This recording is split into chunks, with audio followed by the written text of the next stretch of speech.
Basic questions. सारे questions बहुत normal level के थे। आज हम अपना लेवल थोड़ा सा अपग्रेड करेंगे और नेक्स्ट बुलेटिन ऑनवर्ड्स हम देखेंगे अच्छे लेवल के क्वेश्चंस। लास्ट वीडियो की भी कुछ विशेषताएं थी जो यहाँ पर कंटिन्यू करेंगे हम लोग। वो ये है कि आपको एक कॉपी और एक पेन लेके बैठना है ताकि ऑप्शन वाइज एक्सप्लेनेशन आप नोट कर सके। हर ऑप्शन के एक्सप्लेनेशन नोट करने से आपको क्या होगा कि इस क्वेश्चन से रिलेटेड या इस टॉपिक से रिलेटेड जितने क्वेश्चन बन रहे हैं 8-10 वो आप कवर करते चलेंगे। लक्ष्य एकेडमी के इस प्लेटफॉर्म पे और इस जीएस बुलेटिन को लॉन्च करने का यही एक मात्र हम लोगों का जो लक्ष्य है वो ये है कि आपको सक्सेस मिले। क्वेश्चंस अगर आप रेगुलर देखते रहेंगे और उसका एक्सप्लेनेशन, तो इससे आपका जो टॉपिक वाइज एक्सप्लेनेशन है वो रिपीट होता रहेगा। जो आपका टॉपिक वाइज एक्सप्लेनेशन जो हमारे लक्ष्य एकेडमी के प्लेटफॉर्म पे आपको मिलता रहेगा वो एक्सप्लेनेशन देखिए और यहाँ आके क्वेश्चन सॉल्व करिए। आपको बस एक काम करना है कि क्वेश्चन जब चलता रहे तो ऑप्शंस आंसर करिए। इससे क्या होगा, चाहे आप गलत आंसर कर रहे हैं या सही, आपके दिमाग में रहेगा कि हाँ ये नहीं ये होना चाहिए। तो एक्टिव रहिए और क्वेश्चंस देखिए। साथ ज्यादा समय ना लेते हुए अब हम लोग को शुरू करना चाहिए और ये रहा आपका क्वेश्चन 1। क्वेश्चन 1 जो है वो है, सरकार की निम्नलिखित में से कौन सी द्विसदनीय प्रणाली में एक विशेषता है, which of the following system of government is bicameralism an essential feature, एक आवश्यक विशेषता। तो बाइकैमरलिज्म द्विसदनीय, 2 सदन किस में होता है, जल्दी से आप अपना आंसर करिए। 2 सदन कौन से फॉर्म ऑफ गवर्नमेंट में होता है और उसकी विशेषता क्या होती है। तो हाँ, पहले हम लोग ऑप्शंस देख लेते हैं। अब तक आप लोग आंसर कर चुके होंगे। तो फेडरल सिस्टम पहले हम लोग देखते हैं। जो पहला ऑप्शन है आपका फेडरल सिस्टम, यानी कि संघीय प्रणाली। संघ जैसे कि नाम है संघीय प्रणाली, वैसे फेडरल सिस्टम में यानी संघीय प्रणाली में जो आपका पावर है वो डिवाइडेड रहता है, यानी कि उसको बांट दिया जाता है किसमें, एक सेंटर और एक स्टेट में। तो ये जो डिवीजन ऑफ पावर है यही आपका बाइकैमरल लेजिस्लेटिव है, बाइकैमरलिज्म है और यही आपका फेडरल सिस्टम है। तो जो आपका ऑप्शन है फेडरलिज्म, यही आंसर है फेडरलिज्म। ऑप्शन ए ये बहुत क्लियर है कि यही आपका आंसर है और फेडरलिज्म का ये फीचर है कि पावर जो है डिवाइडेड है। तो आप नाम से देख सकते हैं द्विसदनीय, बाइकैमरल, बाई मतलब 2, तो द्विसदनीय मतलब जब पावर 2 में डिवाइडेड है तो वो कौन सा फीचर है, फेडरलिज्म का फीचर है। आगे बढ़ते हुए बाकी 3 ऑप्शन भी देख लेते हैं।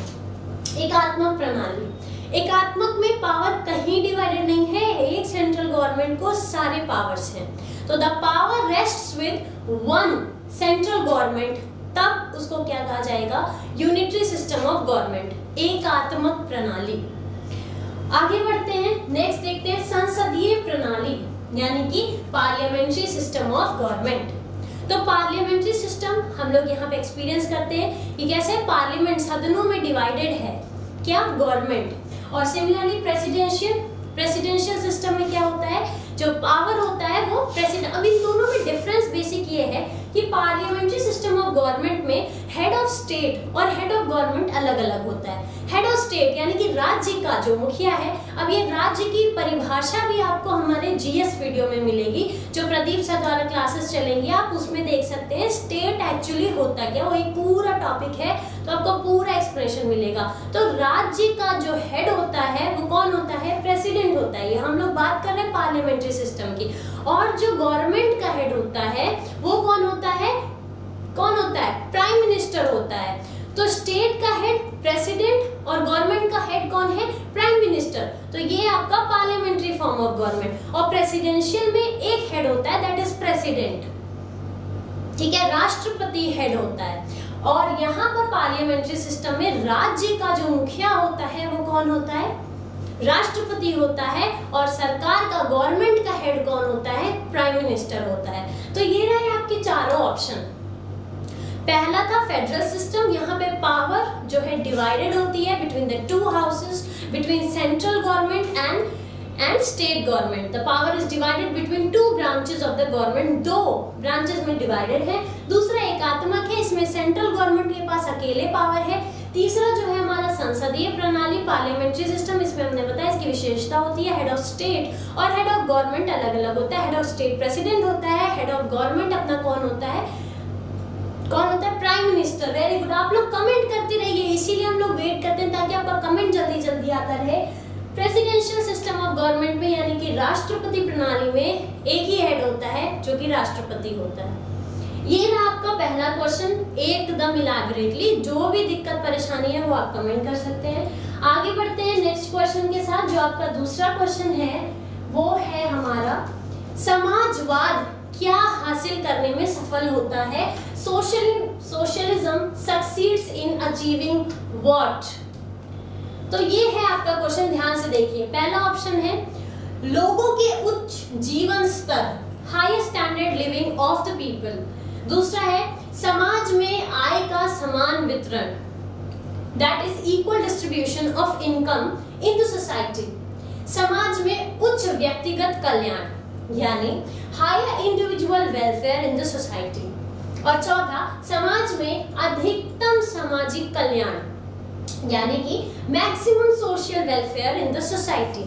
अब आपको सोशलिज्म का एक फीचर बता दिया जाए। सोशलिज्म का एक फीचर ये होता है कि इक्वल डिस्ट्रीब्यूशन होता है इनकम का सोसाइटी में, इसीलिए ये सोशलिज्म लॉन्च किया गया है। तो आप जल्दी से सोचिए कि कौन सा ऑप्शन आपका परफेक्टली जाएगा इसके साथ, कौन सा ऑप्शन है जो परफेक्ट मैच करेगा इस क्वेश्चन के साथ।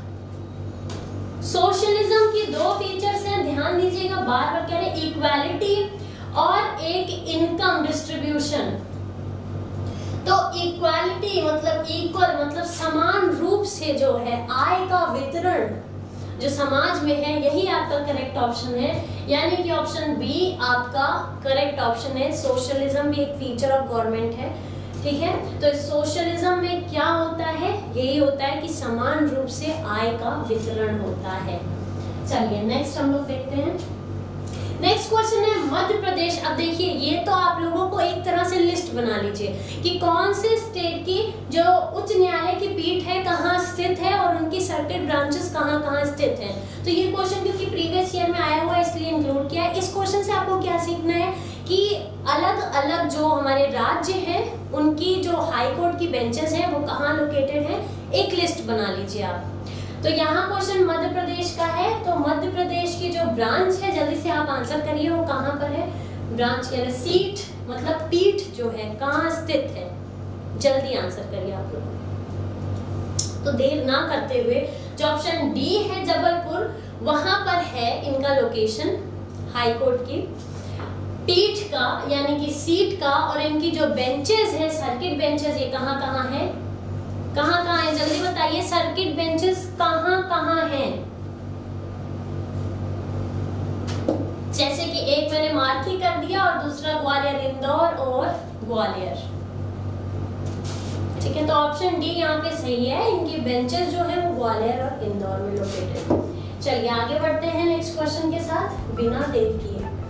किसने कहा, हु सेड, कि राज्य के नीति निदेशक सिद्धांत यानी DPSP directive principles of state policy are just like, वो बिल्कुल किस तरह से हैं, like a cheque on bank payable at the convenience of the bank. एक बैंक की सुविधा पर दे एक चेक है कि मतलब एक चेक ऐसा है जो कि आपको तब पे होगा जब बैंक को सुविधा लगेगी कि वो आपको पे करे। तो अगर बात की जाए यहाँ पे जो हमारे ऑप्शंस हैं, तो सबसे पहले नेहरू जी की बात की जाए, क्या लगता है आपको? दूसरा केटी शाह है, तीसरे BR अम्बेडकर है और चौथा जो NG रंगा। ऑप्शन कमेंट करिए, फिर बताते हैं इनके बारे में जिन्होंने ये कहा था। जल्दी जल्दी ऑप्शन कमेंट करिए। ए है पंडित नेहरू, बी है केटी शाह, सी है आपके BR अम्बेडकर और डी है NG रंगा। तब तक हम लोग ये सुन लेते हैं कि एक्चुअली है क्या डीपीएसपी। तो आपको पता होगा डीपीएसपी सामाजिक एवं आर्थिक कल्याण के लिए, सामाजिक एवं आर्थिक न्याय के लिए यहाँ पर हमारे संविधान में इसको इंक्लूड किया गया था। कौन से पार्ट में है ये, जल्दी जल्दी कमेंट करिए आप लोग। और आंसर के बाद डीपीएसपी कौन से पार्ट में इंक्लूडेड है? तो ऑफ कोर्स डीपीएसपी हमारे पार्ट 4 में है और आर्टिकल 36 से 51 है डीपीएसपी। डीपीएसपी हमको दो चीज, इसमें बहुत सारे क्वेश्चंस है जो हम लोग देखते चल रहे हैं। एक ये बन गया, ये आपके आर्टिकल्स बन गए। दूसरा ये क्या है, ये सामाजिक एवं आर्थिक न्याय जो है वो आपको दिलाते हैं, आर्थिक सामाजिक एवं आर्थिक न्याय। ठीक है, तो और बताइए आंसर क्या हो सकता है आपका? आंसर जो है केटी शाह, ऑप्शन बी आपका आंसर है। केटी शाह एक क्रिटिक थे, आलोचक थे किसके? डीपीएसपी के। इनके अकॉर्डिंग डीपीएसपी एक ऐसा चेक है जो लोगों को प्रोवाइड तो किया गया है, लेकिन वो तब पेएबल होगा जब बैंक को सुविधा होगी, यानी जब सरकार को सुविधा होगी तब आपको ये सुविधा मिलेगी। तो ये आलोचक थे डीपीएसपी के, इसलिए इन्होंने ये कहा। याद रखिएगा, केटी शाह एक आलोचक थे, इकोनॉमिस्ट थे, इन्होंने आलोचना की थी डीपीएसपी की और इन्होंने ये कहा था। और इसके साथ साथ हमने देखा डीपीएसपी पार्ट 4 में है, सामाजिक एवं आर्थिक न्याय के लिए इसको इंक्लूड किया गया है। और आर्टिकल 36 से 51 कवर करते हैं directive principles of state policy. Question number बाकी इन डिटेल पढ़ने के लिए बार बार आपको कहा जा रहा है, हमारे चैनल पर वीडियोस हैं, आप पैकेजेस लीजिए, ऐप डाउनलोड करिए, चैनल को सब्सक्राइब करिए, रेगुलर वीडियोस आते हैं सब्जेक्ट रिलेटेड। आप सिर्फ चैनल से जुड़े रहिए, आपको कुछ करने की जरूरत नहीं है, टाइम पे वीडियो आते रहेंगे, आप एक कॉपी पेन लेके बैठिए और क्लासेस लेते रहिए बस। नेक्स्ट क्वेश्चन है आपका, नई अखिल भारतीय, कुछ लोगों ने मुझसे पूछा था यूपीएससी और बाकी एग्जाम्स, तो हर प्लेटफॉर्म की तैयारी है, आप बस चैनल से जुड़े रहिए, ऐप डाउनलोड करिए, बाकी बात करिए। यहाँ पर आपको सारे पैकेजेस के बारे में बता दिया जाएगा, सारे वीडियोस अवेलेबल कराए जाएंगे। नई अखिल भारतीय सेवाओं के निर्माण के प्रस्ताव पर कब विचार किया जा सकता है? पिछले वीडियो में हमने देखा था ऑल इंडिया सर्विसेज कितने टाइप्स की थी? 3 टाइप्स की थी, आईपीएस, आईएफएस और IAS, Indian administrative services, forest services और पुलिस सर्विसेज। अभी ये कि अगर आपको नया बनाना है तो कैसे, तो ये है आपका क्वेश्चन, आंसर करिए जल्दी। The proposal for the creation of knew all India services can be considered only when, option है यदि राज्य विधानमंडल के बहुमत ऐसी मांग कर रहे हैं, majority of state legislature make such demand. दूसरा, यदि लोकसभा के 2/3 बहुमत से एक प्रस्ताव पारित किया जा सके, लोकसभा का 2/3 मेजॉरिटी अगर ये प्रस्ताव पारित करे, रेजोल्यूशन पास करे। तीसरा है राज्यसभा 2/3 बहुमत से एक प्रस्ताव पारित करे, यानी कि Rajya Sabha passes a resolution with 2/3 majority, and last is none of the above, NOTA. ये सेफेस्ट है। देखिए सबसे पहले आप ये ध्यान दीजिए कि क्वेश्चंस करते चलिए साथ साथ, तुक्के बिल्कुल आप देख सकते हैं। सबसे इजी मेथड है, अगर आपको क्वेश्चन नहीं आ रहा है तो एलिमिनेशन का मेथड आप ट्राई कर सकते हैं। लास्ट वीडियो में मैंने बताया था कि आप ऑप्शन देखकर एलिमिनेट करिए, कौन सा पॉसिबल नहीं हो सकता है और कौन सा पॉसिबल हो सकता है। यूजुअली इन मैक्सिमम केसेस ये सही जाता है, इंस्टेड ऑफ वो आपका जो तुक्का चलता है, बेटर देन दैट। तो ये आपका सी है, मैक्सिमम लोग करेक्ट आंसर बताएंगे। ऑफ कोर्स बहुत इजी क्वेश्चन था ये भी। Rajya Sabha passes resolution with 2/3 majority. ठीक है, प्रस्ताव कैसे पारित किया जा सकता है, कौन सा विधेयक कब लाया जाता है, किस किस केसेस में कौन कौन से हाउस इसे पास करवा सकते हैं, कैसे इंट्रोड्यूस किया जाता है, तो ये सब आपको देखने वाली बात है। ठीक है, ये पावर है राज्यसभा का अंडर आर्टिकल 312। तो ये सब आपको देखना है कितने पावर्स हैं जो किसके पास है, अंडर विच आर्टिकल्स। तो this is power of Rajya Sabha. Rajya Sabha का ये पावर है under article 312,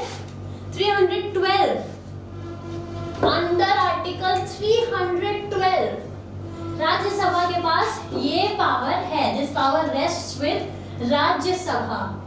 question number 36, 30 question उस दिन हमने देखे थे, आज हम लोग चल रहे हैं आगे।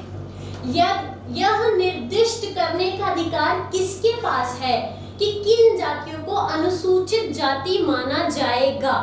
This power rests with whom, कि किसको माना जाएगा अनुसूचित जातियों में रखना, किसको नहीं।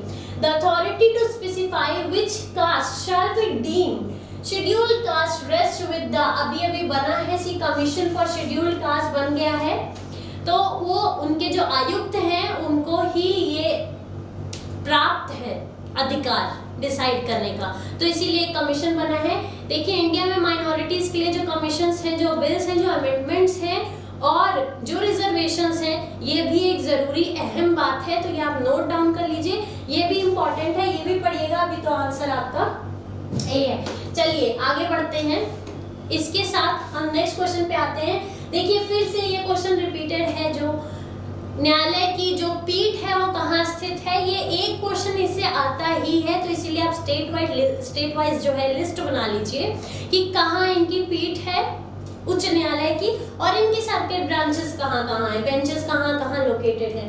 तो देखिए केरल उच्च न्यायालय का है तो कोची है, ठीक है, कोची इज द आंसर। ये option D Kochi is the answer. तो आप लोग जो नहीं अभी तक ये बनाए हैं वो एक लिस्ट बना लें कि कैसे ये जो है स्टेट्स हैं, एक स्टेट रखिए एक तरफ उनकी पीठ, उच्च न्यायालय की पीठ, और एक तरफ उनकी सर्किट ब्रांचेस। तो ये आपके लिए इजी हो जाएगा। ये क्वेश्चन हो गया है, जरा क्वेश्चन स्विच हो गया है। चलिए तो फिर नेक्स्ट क्वेश्चन था ये कोची, तो ऑप्शन डी आपका जो है वो करेक्ट ऑप्शन है। चलिए हम लोग आगे बढ़ते हैं। अब ये क्वेश्चन मैंने आपसे पिछली बार भी कहा था, गणेश वासुदेव मावलकर के बारे में कुछ पढ़ लीजिए, लोकसभा के बारे में पढ़ लीजिए। तो अगर आप लोग पढ़ें तो बहुत अच्छा है, वरना जल्दी से ये आंसर करिए, बहुत ही इजी क्वेश्चन है, जल्दी से आंसर करिए। एक खास विशेषता है, बिल्कुल ऑप्शन डी करेक्ट आंसर है। इनकी जो खास विशेषता है गणेश वासुदेव मावलकर की, वो ये है, क्या है कि ये पहले और आखिरी लोकसभा स्पीकर थे जिनको हटाने का प्रस्ताव लाया गया। अभी तक किसी लोकसभा स्पीकर को प्रस्ताव नहीं लाया गया हटाने का। गणेश वासुदेव मावलकर के लिए एक प्रस्ताव पारित किया गया था इनको हटाने का। तो ये इनके बारे में एक बात है जो याद रखने लायक है कि he is the only Lok Sabha speaker against whom a proposal was passed to remove him from his term of office. He is the only one. और एक बात आप जान लीजिए, इनके लिए भी लाया गया था, ये भी नहीं हटाया गया। आज तक कोई भी लोकसभा स्पीकर अपने ऑफिस के टर्म के बीच में से हटाया नहीं गया है। His term of office completes. No Lok Sabha speaker was ever removed from his term of office. तो ये चीजें तो जानने वाली है, इनके बारे में पढ़िए, इंटरेस्टिंग है। चलिए नेक्स्ट, सामाजिक अनुबंध। देखिए social contract theory deals with, सामाजिक अनुबंध सिद्धांत किससे संबंधित है? राज्य के उद्देश्य, राज्य की उत्पत्ति, राज्य की प्रकृति या फिर राज्य के कार्य। सोशल कॉन्ट्रैक्ट थ्योरी, तो पहले हम देख लेते हैं सोशल कॉन्ट्रैक्ट थ्योरी है क्या। सोशल कॉन्ट्रैक्ट थ्योरी एक्चुअली ये है कि सोसाइटी में अनुबंध, सामाजिक अनुबंध सिद्धांत, सोसाइटी में जो पावर है वो कैसे डिवाइडेड है, ठीक है। ये पुराने टाइम से ही चला आ रहा है कि कैसे जो रूलर है और जो लोग रूल्ड हैं, मतलब जिनके ऊपर ये शासन चल रहा है, इनके बीच में पावर कैसे वितरित, कौन क्या करेगा।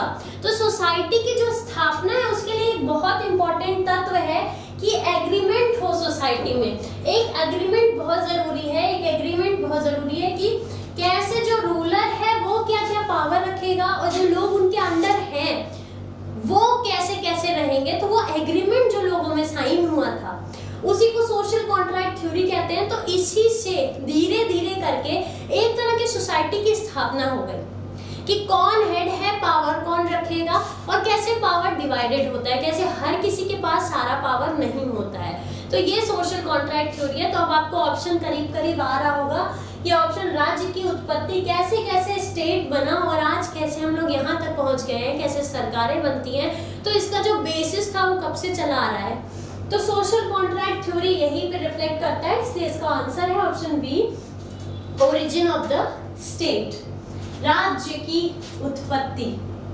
चलिए नेक्स्ट, आपको बता दिया जाए, आप लोगों के लिए 5 क्वेश्चंस हैं जो वापस से हैं, तो ध्यान दीजिएगा, उसमें आपको तुरंत आंसर करना है। होता क्या है, कोई भी चीज अगर आप रोज एक बार देखेंगे तो वो बिल्कुल आपको याद हो जाते हैं। तो ये अपने एकदम से याद करके रखिए कि आपको एक चीज करना है कि जो नोट्स आप बनाए वो रात को सोने से पहले एक बार और सुबह एक बार जब भी आप फ्री हो उठ के देखते रहिए।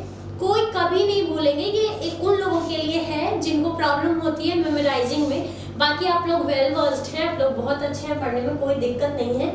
Just trick. भारत का सर्वोच्च न्यायालय किस अनुच्छेद के आधार पर कानूनी, सार्वजनिक या संवैधानिक महत्व के मामले पर राष्ट्रपति को सलाह देता है? The Supreme Court of India offers advice to the President under which article? आपको बता दिया जाए, एडवाइस देता है, बाध्य नहीं होता है राष्ट्रपति इसको फॉलो करने पे। राष्ट्रपति कभी भी बाध्य नहीं होता है इसको फॉलो करने पे। In the matters of legal, public or constitutional importance based on which article? Article 143 option D जो है आपका करेक्ट ऑप्शन है। और एक बात और, ये जो बाकी ऑप्शंस हैं देखते चलिए, हम लोग काफी थोड़ा तेज चलना पड़ेगा। आप लोग ये लिखते चलिए कि आखिर इसको ऑप्शन में इंक्लूड किया गया है तो इन आर्टिकल्स की क्या इंपॉर्टेंस है। बिल्कुल सारे आर्टिकल्स इंपॉर्टेंट हैं।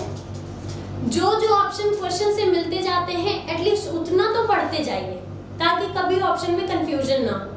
चलिए, आपका जो नेक्स्ट क्वेश्चन है वो है प्रशासन की कार्यकारी नियंत्रण का सबसे प्रभावी साधन क्या है?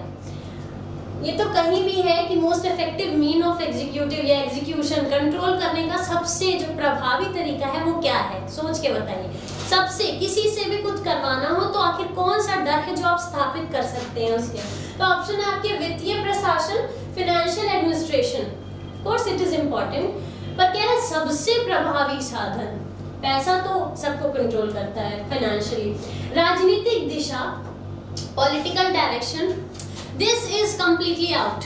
ये ऑप्शन आप बिल्कुल हटा सकते हैं। Politics is just made for fun. शीर्ष अधिकारियों की नियुक्ति और हटाना, किसी को अपॉइंट करना या रिमूव करना, वो भी टॉप ऑफिशियल्स को। नेक्स्ट, अधीनस्थ कानून, सबऑर्डिनेट लेजिस्लेचर। तो अभी हम लोग ऑप्शन बी जो है हटा चुके हैं। ऑप्शन ए, सी और डी में बताइए सबसे इफेक्टिव। आप किसी ऑफिस में हैं और किसी से आपको काम कराना है तो सब पे प्रेशर बनाने के लिए आप क्या कर सकते हैं? टॉप ऑफिशियल्स को रिमूव और अपॉइंट। तो yes, option C is the correct option. सबसे इफेक्टिव तरीका यही है, appointment and removal of top officials. चलिए आगे बढ़ते हैं। जहां तक पॉसिबल हो पा रहा है हर ऑप्शन एक्सप्लेन किया जा रहा है जहां जिसमें पॉसिबिलिटी है। नेक्स्ट क्वेश्चन आपका, कानून के अधिनियम का उल्लंघन ज्यादातर कब होता है? The violation of a rule of law arises mostly from how? ये कैसे होता है कि रूल ऑफ लॉ का वायलेशन हो जाता है? जल्दी बताइए। रूल ऑफ लॉ का वायलेशन ज्यादातर कब होता है? तो ऑप्शन देखिए, चेक और बैलेंस की कमी, check, lack of checks and balances. दूसरा, कार्यकारी की अर्ध न्यायिक शक्तियां, the executives quasi judicial powers. सीमित मताधिकार, मताधिकार जो वोट डालने का राइट होता है। Limited franchise. नेक्स्ट, प्रत्यायोजित विधान, दैट इज डेलीगेटेड लेजिस्लेशन। तो जल्दी से बताइए कब प्रॉब्लम अराइज होती है, कब उल्लंघन ज्यादातर होता है? जब जांच प्रक्रिया कम होगी तब आपको लगता है उल्लंघन ज्यादा हो सकता है। मैंने हिंट दे दिया, जल्दी से आप ऑप्शन कमेंट करिए ताकि हम लोग आगे बढ़े। अभी हम लोग क्वेश्चन 42 पे, हमें 60 तक पहुंचना है, जल्दी जल्दी करिए। मतलब आज के सेशन में हमने सिर्फ 12 क्वेश्चंस कवर किए हैं। तो कहीं भी जब जांच और संतुलन की कमी रहेगी तो बिल्कुल उल्लंघन होगा।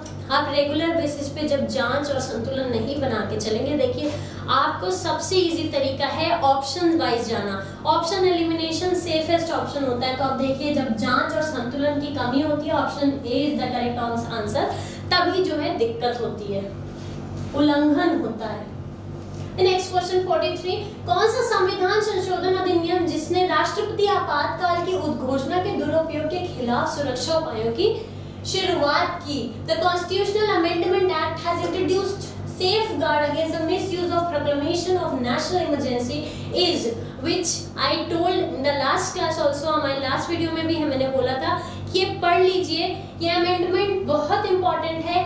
एक जो हमारा मिनी कॉन्स्टिट्यूशन है और दूसरा ये इमरजेंसी वाला, ये दोनों जो अमेंडमेंट्स हैं बहुत इंपॉर्टेंट है। 42nd अमेंडमेंट एक्ट को मिनी कॉन्स्टिट्यूशन भी कहा जाता है, और 44th तो इम्पॉर्टेंट है, लास्ट में भी बता दिया गया था। अब आप लोग एकदम आराम से आंसर बता सकते हैं, जल्दी से आंसर कमेंट करिए। Yes, option C. जिन्होंने किया वेल एंड गुड। जो लोग स्लो हैं अभी भी, उनको बहुत ज्यादा आवश्यकता है एक्टिव होने की, वी नीड। तो 44th अमेंडमेंट एक्ट जो है आपका, हाँ ये 44th अमेंडमेंट एक्ट है, वो ही जो है लिमिटेशन लगाया है काफी तरीके से नेशनल इमरजेंसी में। और आपको पता ही है इंटरनल डिस्टर्बेंस जो शब्द था इमरजेंसी में, उसको हटाकर आर्म्ड रिबेलियन, जो सशस्त्र होता है, रिबेलियन जो सशस्त्र लोग विद्रोह करते हैं, उसको इंट्रोड्यूस किया गया था, उस शब्द को इंट्रोड्यूस किया गया था, इंटरनल डिस्टर्बेंस को हटा दिया गया था। और भी लास्ट क्लास में भी हमने देखा था बहुत सारे चीजें हैं 44th अमेंडमेंट एक्ट में, तो वो आपको एक बार पढ़ लेना बहुत आवश्यक है, दोनों 42nd और 44th भी। ये रहा आपका मौलिक अधिकारों में से किसके द्वारा निलंबित किया जाता है? The fundamental rights can be suspended bye, of course it's very easy, बहुत बहुत इजी क्वेश्चन है, सारे इजी हैं, पहले 60 इजी रखे गए हैं। अगर आपका इंटरेस्ट बन रहा है आप जल्दी जल्दी कमेंट करिए ताकि हम लोग कुछ अच्छे क्वेश्चंस ला सकें। आप अभी भी आंसर नहीं करेंगे तो लगेगा कि बेसिक से स्टार्ट करना पड़ेगा फिर से। तो ऑप्शन बी जो है वो आपका सही है। प्रेसिडेंट ही जो है वो क्या कर सकते हैं? सस्पेंड कर सकते हैं। इमरजेंसी के आर्टिकल्स पढ़ लीजिएगा एक बार, 358, 359, 360, ठीक है। तो president can suspend your fundamental rights in case of emergency. Governor, कहां से गवर्नर? तो कोई चांस ही नहीं हो सकता अगर चारों ऑप्शन देखें, गवर्नर के पास ऐसा कोई अधिकार नहीं है। फिर आपके कानून मंत्री, तो मंत्रिमंडल के पास ये अधिकार जो है, मंत्री परिषद के पास ऐसे अधिकार नहीं होते हैं कि किसी से किसी के अधिकार छीन लिए जाएं। और फिर प्राइम मिनिस्टर भी क्या है?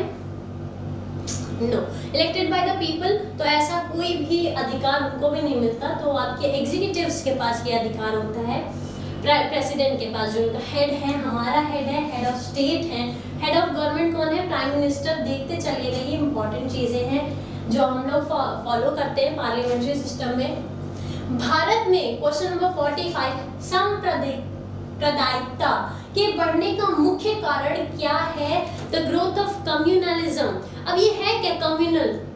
जो हम लोग, ये बहुत ज्यादा ट्रेंडी है इस समय, क्या है कि जो हम लोग जाति, रिलीजन, धर्म और एथनिक बेस पे, मतलब किस हिसाब से जो हमारा कल्चर है, इसके बेसिस पे जो हम सोसाइटी को डिवाइड करते हैं, रिलीजन के बेसिस पे हम क्या क्या फॉलो करते हैं, कौन सा कल्चर फॉलो करते हैं, उसके बेसिस पे हम सोसाइटी को काफी ज्यादा बांट रहे हैं, बांट ही चुके हैं। शुरू से ही बांटा गया है सोसाइटी को।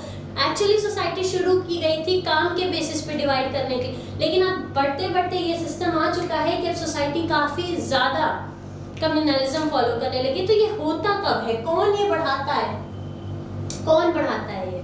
आपका पहला ऑप्शन है अल्पसंख्यक समूहों का शैक्षिक और आर्थिक पिछड़ापन, दूसरा राजनीतिक चेतना, तीसरा सामाजिक असमानताएं, सांप्रदायिक संगठनों पर प्रतिबंध लगाना। देखिए, educational and economic backwardness of minority groups, political consciousness, social inequalities and imposing ban on communal organizations। बताइए जल्दी से आंसर। बहुत सिंपल सी बात है, रिलीजन, कास्ट, क्रीड, इन सब के बेसिस पे लोग कौन बात करता है? जो थोड़ा कम पढ़े लिखे वर्ग होते हैं। तो ऑप्शन ए आपका जो है करेक्ट ऑप्शन है। जो हमारे माइनॉरिटीज ग्रुप हैं, अभी भी शिक्षा वर्ग में वो लोग बहुत पीछे हैं। जो लोग पढ़ रहे हैं वो लोग ये सब काम नहीं करते हैं। तो जो एजुकेशनल और इकोनॉमिक बैकवर्डनेस है, इसकी वजह से कम्युनलिज्म बढ़ रहा है। अभी भी सोसाइटी जो है, रिलीजन और एथनिक, अगर सब इक्वली एजुकेटेड हो जाए, इक्वल इकोनॉमी हो जाए, तो फिर कोई केस ही नहीं है कम्युनलिज्म का इंडिया में। चलिए नेक्स्ट ऑप्शन, नेक्स्ट क्वेश्चन। एक उच्च न्यायालय के सेवानिवृत्त न्यायाधीश को एक वकील के रूप में अभ्यास करने की अनुमति कहां नहीं है? A retired judge of a high court is not permitted to practice as a lawyer in, जल्दी बताइए। ऑप्शन है आपके सुप्रीम कोर्ट, भारत में कोई भी न्यायालय, उच्च न्यायालय, और उच्च न्यायालय को छोड़कर जहां वह सेवानिवृत्त है, जहां वो काम कर रहा था उस सब जगह काम कर सकता है या नहीं कर सकता है? क्या है आंसर, जल्दी बताइए। तो वो प्रैक्टिस नहीं कर सकता है, कहाँ नहीं कर सकता है? ऑप्शन डी, जहां से वो रिटायर होके आया है। उसके अलावा क्योंकि वो हाई कोर्ट का था तो वो सुप्रीम कोर्ट पे भी प्रैक्टिस कर सकता है और बाकी किसी कोर्ट में भी प्रैक्टिस कर सकते हैं, पर जहां से वो रिटायर होके आए हैं वहां वो प्रैक्टिस नहीं कर सकते हैं। चलिए नेक्स्ट, इनमें से, निम्नलिखित में से कौन सा मेल नहीं खाता? Which of the following does not match? क्या क्या है? ये कुछ एक्ट्स है, ये एक्ट्स आप नोट डाउन कर लीजिए। अच्छे हैं। सबसे पहला तो आपका है हिंदू मैरिज एक्ट 1955 1955, ये सही है, आपको बता दिया जाए, ये हिंदू कोड के तहत आया था। तो इसके अंदर और भी 3 जो है लॉज हैं, वो एक बार आप देख लीजिएगा, इम्पोर्टेंट है। तो हिंदू विवाह अधिनियम आपको पहले बता दिया गया, ये सही है। दूसरा है आपका गर्भावस्था की चिकित्सा समाप्ति अधिनियम, that is 1971, medical termination of pregnancy act 1971, domestic violence on women act 1990, महिलाओं पर घरेलू हिंसा अधिनियम 1990, महिलाओं के खिलाफ क्रूरता 1995, क्रुएल्टी अगेंस्ट विमेन 1995। जल्दी से बताइए, बहुत ही इजी सा है। पहला ऑप्शन आपका सही है और सही मैच है, वो एक्ट 1955 में ही आया था। बाकी तीनों ऑप्शन में से कौन सा ऑप्शन सही मैच नहीं कर रहा है, जल्दी बताइए। ये भी आपका सही है, बता दिया जाए, बस इसमें थोड़ा सा करेक्शन आया है। पहले 24 वीक्स था, अब 20 वीक्स हो गया है। तो ये एक बार देख लीजिएगा, मेडिकल टर्मिनेशन कैसे टर्मिनेट कर सकते हैं प्रेगनेंसी 1971, ये भी सही है। अब इन दोनों में से जल्दी से बताइए। ये एक बार पढ़ लीजिएगा, हिंदू कोड बिल्स के तहत 3 नियम थे, 3 एक्ट थे, हिंदू कोड बिल्स, ये आया था 1955 में। तो एक बार इसको देख लीजिएगा, इसको देख लीजिएगा कि जो टाइम है उसको कैसे घटाया बढ़ाया, क्या चेंजेस लाए गए हैं for the termination of pregnancy. अब नेक्स्ट है डोमेस्टिक वायलेंस ऑन विमेन और cruelty against women. Cruelty against women 1995, ये भी सही है, ये एक क्रिमिनल ऑफेंस है अंडर आईपीसी, ये भी देख लीजिएगा आप एक बार। जो डोमेस्टिक वायलेंस ऑन विमेन है वो अभी रिसेंटली आया है 2005 में, इसके बारे में भी पढ़ लीजिएगा। Domestic violence on women act, आपको पता है इंडिया में डोमेस्टिक वायलेंस के बहुत सारे केसेस हैं, तो ये एक एक्ट लाया गया जहाँ पर इसको अमान्य किया गया, लोगों को सजा दी गई, वो सब एक बार आप एक्ट सारे पढ़ लीजिएगा, चारों लिख लीजिए। ये आपका हिंदू मैरिज एक्ट है, इसके अंदर आपको हिंदू कोड बिल्स के अंदर तीनों एक्ट को पढ़ना है।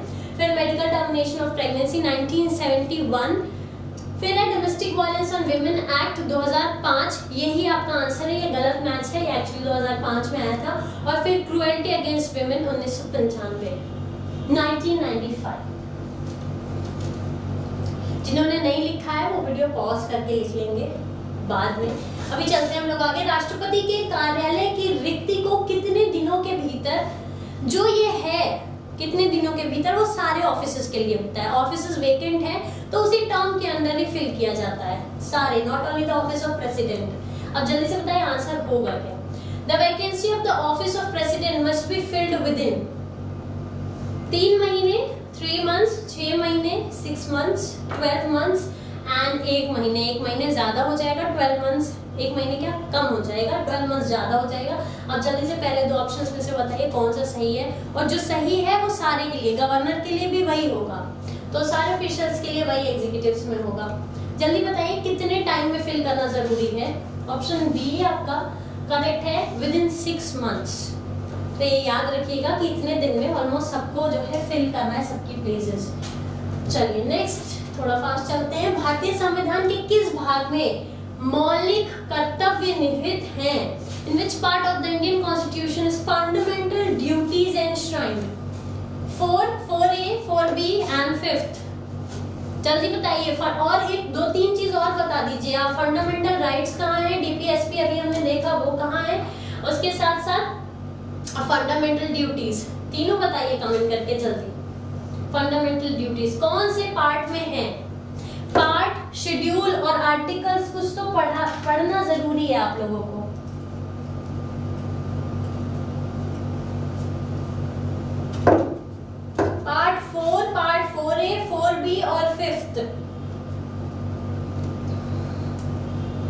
जल्दी से बताइए, फंडामेंटल ड्यूटीज कहाँ पर है, किस पार्ट में? आर्टिकल 1 क्या है हमारा? कुछ बेसिक आर्टिकल्स हैं जो आपको देखना बहुत जरूरी। आर्टिकल 1 कहता है India is union of states. अब यूनियन ऑफ स्टेट्स क्या है? कैसे इंडिया का यूनियन डिफरेंट है यूएस के यूनियन से, यूनाइटेड स्टेट्स ऑफ अमेरिका से। बहुत सारे की फैक्टर्स, बहुत सारे पॉइंट्स हैं जो आप देखेंगे। कैसे देखेंगे? इन सब के लिए जो हमारा डिटेल वीडियो एक्सप्लेनेशन है, जो कि जीएस की क्लास चलेगी आपकी, उसके लिए ट्यून्ड रहिए, सब्सक्राइब करिए, बेल दबाना मत भूलिए, बेल बटन को एक बार प्रेस कर दीजिए ताकि जो भी लेटेस्ट वीडियो आते रहे वो आप देखते रहिए। तो ये सारी चीजें जो है वो आपको एक्सप्लेन मिलेंगी जीएस की वीडियो में, एकदम डिटेल एलैबोरेशन, टॉपिक वाइज चलेगा आपके जीएस क्लासेस का। अभी आंसर बताइए, आप लोग काफी ज्यादा डिले कर रहे हैं। जो लोग आंसर नहीं कर रहे हैं उन लोग क्यों नहीं कर रहे हैं, और उन लोगों को क्या क्या और मेहनत करनी है वो देख के चलिए कैसे आप ये पढ़ सकते हैं। तो ये 4A में है, 86th अमेंडमेंट एक्ट से इसको इंक्लूड किया गया था, और ये लिया कहाँ गया है? सोवियत संघ से लिया गया है, यूएसएसआर से लिया गया है फंडामेंटल ड्यूटीज। तो देखिए कितने 4-5 क्वेश्चंस तो हमारे ऐसे ही हो गए। एक तो ये और ये कौन सा पार्ट है, कितने कितने आर्टिकल है आपका? फंडामेंटल राइट 12 से 35 है आपका। डीपीएस पे अभी हमने देखा 36 से 51 है। फंडामेंटल ड्यूटीज देख लीजिए, पार्ट 4A में है, ठीक है। इसको लिया कहाँ गया है? सोवियत संघ, यूएसएसआर, यूनाइटेड क्या है? सोवियत संघ, रशिया, वहां से लिया गया है। और उसके बाद क्या बचता है आपका? उसके बाद आप ऑप्शन वाइज जाइए, पार्ट 4 में क्या है, 4A में क्या है, 4B में क्या है, 5th में क्या है, पार्ट 5th में क्या है। शेड्यूल्स देख लीजिए, आर्टिकल्स देख लीजिए, कुछ इंपॉर्टेंट आर्टिकल्स, इमरजेंसी प्रोविजन देख लीजिए, प्रेसिडेंट से रिलेटेड उसी में इंक्लूड हो जाते हैं, अच्छे अच्छे आर्टिकल्स हैं। फिर आपका फंडामेंटल राइट्स, ड्यूटीज, ठीक है, ये सब देख लीजिए। आर्टिकल 1 जो है आपका 1, 2, 3, 4 ये सब है कि डिस्क्राइब करते हैं इंडिया को, भारत जो है हमारा, उसका नाम क्या है, कैसे वो यूनियन ऑफ स्टेट्स है। और जिनके पास नई मटेरियल है वो बिल्कुल ट्यून रहे चैनल के साथ, ताकि आप ज्यादा से ज्यादा नॉलेज इकट्ठा कर सके हमारे साथ। भारत, चलिए, government who describe government of India act 1935 as a new charter of bondage. आपको पता है हमारे जो कॉन्स्टिट्यूशन है वहां GOI से ही स्टार्ट हुआ है, समझ लीजिए। गवर्नमेंट ऑफ इंडिया एक्ट 1935 से, जो कि ब्रिटिशर्स ने हमें दिया, उससे काफी चीजें ली गई हैं हमारे नए गवर्नमेंट में, नए इंडिया में, कॉन्स्टिट्यूशन फॉर्मेशन में। तो उसको किसी ने चार्टर ऑफ बॉन्डेज बुलाया। किसने बुलाया? ये हुआ था फैजपुर सेशन में 1936 में, जब ये आया था। उसके बाद किसी ने, फैजपुर सेशन हो रहा था कांग्रेस का, और वहां पर इन्होंने, महानुभाव ने बोला था ये क्या, कि ये नया चार्टर है बॉन्डेज का, मतलब दास्ता का नया चार्टर है। किसने बोला था ये? फैजपुर सेशन। देखिए और भी कई सारी चीजें हैं। कब बोला था? 1936 में बोला था। कहाँ बोला था? कांग्रेस का फैजपुर सेशन चल रहा था, फैजपुर सेशन में बोला था इन्होंने। और बोला था इसको आपके पंडित जवाहरलाल नेहरू ने। दास्ता का नया charter, new charter of bondage, that is government of India act 1935। देखिए कितने क्वेश्चन और बन सकते हैं। जो इसके पहले ऑप्शन था, अब ये BR अम्बेडकर के भी बहुत सारे रोल है, पर यहाँ पर नहीं है उनका। फिर महात्मा गांधी नहीं है, राजेंद्र प्रसाद नहीं है, पर ये लोग भी क्या है, इनका रोल कितना इंपॉर्टेंट है, ये सब आप कैसे पढ़ सकते हैं? एक पेज पे इन लोगों का, जो लोग थे ड्राफ्टिंग कमेटी में, कॉन्स्टिट्यूएंट असेंबली के टाइम, स्पेशली ये BR अम्बेडकर हो गए, आपके महात्मा गांधी हो गए, राजेंद्र प्रसाद एंड पंडित जवाहरलाल नेहरू, ऐसे कुछ लोगों के बारे में आप एक फ्रेश पेज बनाइए, हेडिंग डालिए, नाम, बर्थ, डेथ, कहाँ कहाँ इन्होंने सेशन अटेंड किए, क्या क्या इंपॉर्टेंट फेजेस थे इनकी लाइफ में, और कैसे इंडिपेंडेंट इंडिया में इन्होंने मदद किया। तो इस सब से आप वैसे ही कई सारे क्वेश्चंस कवर करते चलेंगे। चलिए नेक्स्ट, भारतीय संविधान के अनुसार निम्नलिखित में से कौन सा मौलिक अधिकार नहीं है? ये लास्ट टाइम भी मैंने कहा था कि आप लोग एक बार इसको जरूर देख लीजिएगा ये क्वेश्चन। तो पहला ऑप्शन है शिक्षा का अधिकार, सूचना का अधिकार, संपत्ति का अधिकार और जीवन का अधिकार। आपको पता है राइट टू इंफॉर्मेशन कॉन्स्टिट्यूशन ने जो पास किया है, अभी कॉन्स्टिट्यूशन में इंक्लूड इसको कर दिया गया है अंडर आर्टिकल 19(1), ठीक है, right to speech and information के अंदर ही राइट टू इन्फॉर्मेशन को भी फंडामेंटल राइट का दर्जा दे दिया गया है। तो इस क्वेश्चन के जो ऑप्शन से एक बार देख लीजिए। शिक्षा का अधिकार, राइट टू एजुकेशन, वो आप लोगों को बिल्कुल प्राप्त है। फंडामेंटल राइट के बारे में कुछ चीजें जान लीजिए। फंडामेंटल राइट आपके आर्टिकल 12 से 35 है, ये बहुत बेसिक है, ये सब पढ़ लीजिए।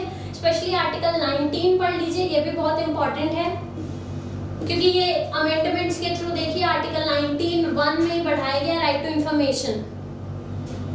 राइट टू लाइफ बिल्कुल आपको प्राप्त ही है, इसमें कोई दोष शक नहीं है, आप बिल्कुल अपनी जिंदगी जी सकते हैं। कॉन्स्टिट्यूशन रेमेडीज भी ले सकते हैं अगर कहीं किसी केस में आपके राइट्स को हार्म किया जा रहा है। और right to property of course legal right है। राइट टू प्रॉपर्टी ये एक लीगल राइट है, ये फंडामेंटल राइट नहीं है। तो ऑप्शन सी जो है आपका सही ऑप्शन है। बाकी ऑप्शन सारे एक्सप्लेन कर दिए गए हैं आपको। नेक्स्ट है भारतीय संविधान का संरक्षक कौन है? Who is the custodian of Indian Constitution? Actually judiciary. Last video में बताया था एक्चुअली जुडिशरी, यहाँ पर ऑप्शन सही होना चाहिए था जुडिशरी। जुडिशरी क्या होता है आपका? न्यायपालिका। जुडिशरी की जो है वो आपकी संरक्षक है। तो यहाँ पर क्योंकि जुडिशरी ऑप्शन में नहीं है तो आपका CJI, chief justice of India, आपके कस्टोडियन है इंडियन कॉन्स्टिट्यूशन संरक्षक। फिर role of president, prime minister और चेयरमैन, कस्टोडियन में संरक्षण में कोई रोल नहीं है, तो वो ऑप्शंस ऑफ कोर्स इरेडिकेट होते हैं। कुछ चीजें तो आप एकदम आंख बंद करके judiciary, chief justice of India और प्रेसिडेंट पे डिपेंड हो सकते हैं सिर्फ ऑप्शन एलिमिनेशन से। तो आपको ध्यान देना है कहाँ पे आप थोड़ी सी स्मार्टनेस से काम चला सकते हैं। और ऑफ कोर्स ये स्मार्टनेस कंफ्यूजन के टाइम में करना, आपको सब्जेक्ट से थॉरो होना है ताकि आप चीजें भूले ना। कंफ्यूजन के टाइम एलिमिनेशन कर सकते हैं पर उसके लिए पहले नॉलेज होनी चाहिए। तो उसके लिए बार बार कह रहे हैं जीएस के वीडियोस आप बिल्कुल ट्यून्ड रहिए ताकि आपको जीएस के वीडियोस मिले। भारतीय संविधान, फिर आपको क्वेश्चन करने में और मजा, यहाँ क्वेश्चन करिए, वहां पढ़िए, फिर आइए यहाँ क्वेश्चन करिए। मैक्सिमम 30 में से 28 तो आप क्रॉस करिए बिल्कुल। अगर इससे कम होता है तो ये तो बहुत ईजी है, तो 30 होना चाहिए। जो लोग एक बार वीडियो देख ले रहे हैं वो एक बार बाद में फिर से वीडियो देखेंगे, फिर ट्राई करेंगे कि बिना एक्सप्लेनेशन के ऑप्शन सही करें। 30 होना चाहिए। ये जो 60 क्वेश्चंस हैं ये इजीएस्ट थे। चलिए नेक्स्ट क्वेश्चन, भारतीय संविधान सभा किसकी सिफारिश पर तैयार हुई है? देखिए मैंने कहा था आपके लिए कुछ क्वेश्चंस रिपीटेड रखे गए हैं। अब ये जो क्वेश्चंस हैं वो रिपीटेड है, इसमें आप क्विक सा आंसर दीजिए। इसके बारे में हमने पढ़ा था, जल्दी बताइए। Wavell plan, Cripps mission, August offer, cabinet mission, constituent assembly किसकी सिफारिश पर तैयार की गई थी? इसके 3 मेंबर्स। कैबिनेट मिशन प्लान आया था, इसी के बाद भारत छोड़ो आंदोलन, क्विट इंडिया मूवमेंट आया था। तो cabinet mission plan yes is the correct option. जो लोग अभी भी कंफ्यूज्ड हैं वो पहले पहला वाला वीडियो देखें फिर इधर आए, ठीक है। क्रिप्स मिशन के बारे में भी पढ़िए, अगस्त ऑफर, वेवल प्लान, ये सब इंपॉर्टेंट है। ऑप्शन वाइज हेडिंग आप एक डाल लीजिए, अभी तुरंत कॉपी पे हेडिंग लिख लीजिए। क्या वेवल प्लान आपको पढ़ना है, क्रिप्स मिशन पढ़ना है, अगस्त प्रस्ताव और कैबिनेट मिशन, ये चारों पढ़िए। वेवल प्लान 1944 में आया था, 1944, 1940, 1942 और 1946। तो डेट इसमें क्या क्या इंपॉर्टेंट चीजें थी, ईयर, इतना तो आप याद रखते चलिए। 44, 40, 42, 46। तो ऐसे अगर आप एक बार ऐसे देखें, Wavell plan, Cripps mission, August offer, cabinet mission 4 था, फिर उसका था 40, 44, 42, 46। तो इस तरह से आप एक तरह से अगर क्वेश्चन कर रहे हैं हमारे साथ तो वो याद रख सकते हैं, दिमाग में याद रहेगा, तो एग्जाम में फटाफट खुद आएगा। जैसे आप क्वेश्चन देखेंगे, निम्नलिखित में से, जल्दी हम लोग खत्म करने वाले हैं, निम्नलिखित में से कौन से राज्य का अनिवार्य तत्व है, जल्दी बताइए। रिपीटेड क्वेश्चन है, हर वीडियो में 2 से 3 ऐसे क्वेश्चंस लाए जाएंगे ताकि आप क्विक सा आंसर करें। और वही बात है कि बार बार देखने से वो क्वेश्चंस आपको नहीं भूलेंगे, बिल्कुल इजी क्वेश्चन है। जो ऑप्शन बी है वो आपका करेक्ट आंसर है। चलिए फिर कंटेंट, टोटल कंटेंट आप ये वीडियो में एक्सप्लेन किया गया है, प्लस और एक्स्ट्रा जीएस का कंप्लीट वीडियो देखने के लिए आपको पता है आपको क्या करना है। 44वें संशोधन के तहत कानूनी अधिकार कौन सा बन गया, जल्दी बताइए। लीगल राइट कौन सा बन गया, पहले फंडामेंटल राइट था, फिर इसको 44th अमेंडमेंट एक्ट, बहुत इंपॉर्टेंट है, उसको पढ़िए, उसमें बहुत सारी चीजें हैं। उसके अंदर कौन सा राइट, लीगल राइट बन गया, कानूनी अधिकार बन गया। तो yes you are right, right to property. बिल्कुल सही चल रहे हैं आप लोग। ये फटाफट जो वाला क्वेश्चन हमारा फायर राउंड, किस संविधान संशोधन अधिनियम द्वारा संपत्ति का अधिकार मौलिक अधिकार नहीं रह गया। अभी मैंने बताया मौलिक अधिकार नहीं रह गया, उसको कौन सा अधिकार बना दिया गया, लीगल राइट, न्यायिक अधिकार बना दिया गया। तो ऑफ कोर्स ऑप्शन ए जो आपको कहते, देखिए सेम क्वेश्चन को कैसे घुमा के लोग प्रेजेंट करते हैं, तो आपको कंफ्यूज नहीं होना है। अगर आप इसको देखते चलेंगे, रिपीट होता चलेगा क्वेश्चन, तो आपके लिए बहुत इजी हो जाएगा। चलिए फटाफट से नेक्स्ट क्वेश्चन देखते हैं। भारतीय संसद के संयुक्त सत्र की अध्यक्षता कौन करता है, ज्वाइंट सेशन कब बुलाया जाता है, कौन बुलाता है, कैसे बुलाता है, किस किस बिल पे बुलाया जाता है, किन बिलों पे नहीं बुलाया जाता है, ये सब चीजें भी देखने वाली बात है। तो ज्वाइंट सेशन का हेड होता है स्पीकर, उसके एब्सेंस में डेप्यूटी स्पीकर होते हैं। ज्वाइंट सेशन कब बुलाया जाता है, जब किसी बिल को लेकर मतभेद हो दोनों हाउसेज में, तो ज्वाइंट सेशन बुलाया जाता है। तो speaker is the correct option, आप लोग बिल्कुल सही है। ऑप्शन सी जो है आपका करेक्ट ऑप्शन है। मान्य बिल के केस में नहीं बुलाया जाता, आप जल्दी से ये सब चीजें भी पढ़ते चलिए कि इस केस में होता है कि बिल्स जो है वो भी इम्पोर्टेंट है, कौन सा बिल कहाँ प्रेजेंट होता है, कैसे पास होता है, कब प्रेजेंट किया जाता है। मैंने लास्ट टाइम भी कहा था कि पार्लियामेंट के किस टाइम में कब प्रेजेंट होता है बिल, कब क्वेश्चन आवर होता है, सबका क्या मतलब होता है, किस किस टाइम पे होता है। नेक्स्ट क्वेश्चन देखते हैं। B.R. अम्बेडकर ने भारत के किस अनुच्छेद को भारतीय संविधान का हृदय और आत्मा का, heart and soul of the constitution, पिछले वीडियो में भी हमने देखा था आर्टिकल 32। बताइए जल्दी से।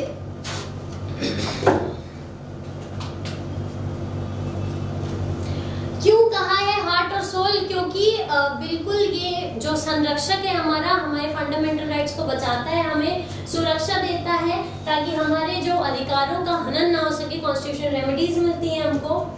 Next last 2 questions are remaining, जल्दी देखिए। भारत के संविधान के किस अनुच्छेद के तहत सशस्त्र बलों के सदस्यों को मौलिक अधिकारों को विशेष रूप से प्रतिबंधित किया जा सकता है, उनसे उनके अधिकार छीने जा सकते हैं, कब?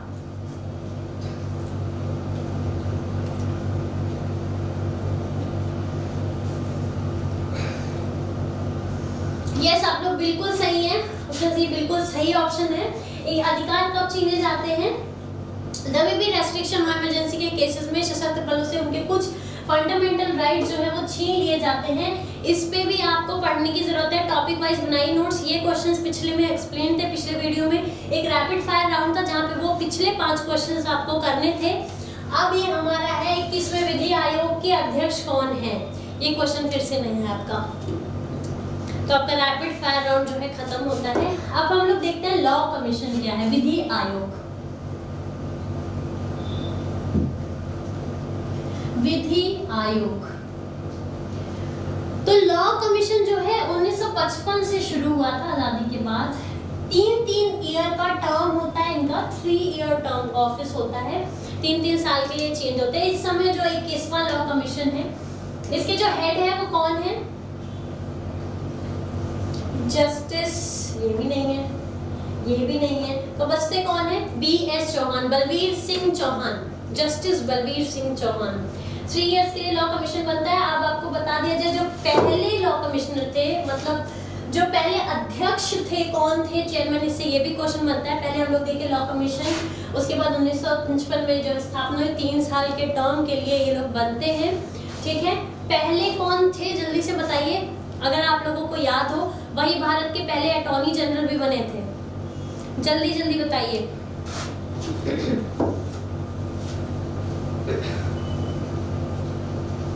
इससे पहले वाले कौन थे, इससे पहले वाले थे आपके 20th लॉ कमीशन के जस्टिस DK जैन थे, और पहले जो थे वो थे MCC तलवार। MCC तलवार ही हमारे भारत के पहले अटॉर्नी जनरल भी थे। तो देखिए कितने सारे क्वेश्चन बनते हैं, ये क्वेश्चन बन गया, ये आपके फर्स्ट है इंडिपेंडेंट इंडिया के MCC तलवार। ये 20वें DK जैन जो है वो 20वें लॉ कमीशन के थे चेयरमैन। तो देखिए कितने सारे क्वेश्चंस बन रहे हैं। ऐसे आपको क्वेश्चन करने हैं कि एक क्वेश्चन से कितने क्वेश्चन और बन सकते हैं। ठीक है, इंडिपेंडेंट इंडिया से पहले कौन था, एक बार जल्दी से बताइए।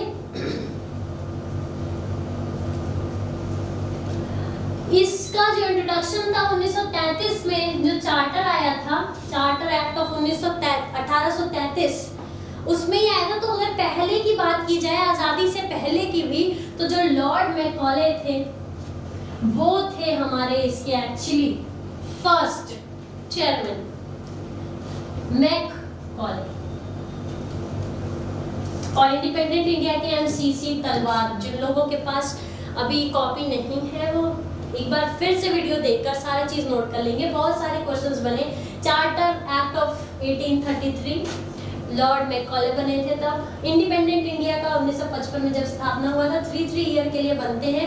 फर्स्ट एमसीसी तलवार थे, यही भारत के फर्स्ट अटॉर्नी जनरल थे। अब देखिए अटॉर्नी जनरल क्या है, कौन है, ठीक है, उनके अधिकार है, कहाँ है, कहाँ पर मेंशन्ड है, क्या क्या है, रोल क्या है उनका, तो ये सब भी देखने वाली चीज है। आई होप आज का सेशन आपके लिए हेल्पफुल रहा हो। हर सेशन में 5 क्वेश्चन रैपिड फायर राउंड रहेंगे, जो कि कोशिश की जाएगी कि ऑलमोस्ट सेम क्वेश्चंस हो, ताकि आप ऑप्शन थोड़ा चेंज करके आप आराम से जल्दी से आंसर दे पाएं। ठीक है, रैपिड फायर राउंड। और इन क्वेश्चंस के साथ आज का सेशन यही खत्म होता है। लक्ष्य एकेडमी के इस चैनल को सब्सक्राइब करिए, बेल आइकन को प्रेस करिए और प्ले स्टोर से ऐप डाउनलोड करके रजिस्टर करिए। Stay tuned, stay with us for sure success. Thank you.